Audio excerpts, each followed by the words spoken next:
vamos lá, vou pôr no YouTube aqui, vamos lá, vai dar um vídeo aqui, todo mundo aqui.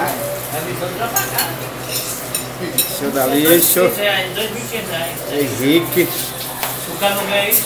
ali a mãe do artista Renan, junto da mãezinha querida, minha mãezinha, meu tesouro, Veritiana. E ali é o rapaz de João Correia.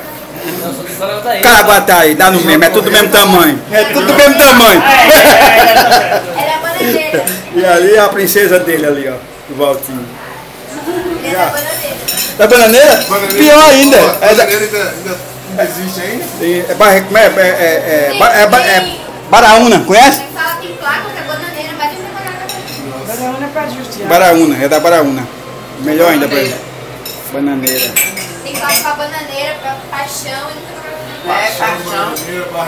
Eles mandavam as cartas pra Renan. E as cartas, e os caras pra subir lá.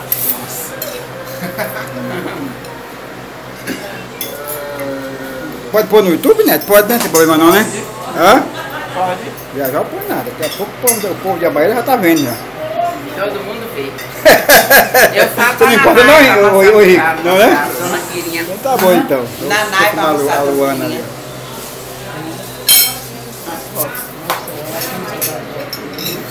E aí, mãe, como é que foi o roubo do jogo de hoje? Comenta aí um pouquinho pra nós, hein? O quê? O roubo, sobre o jogo de hoje.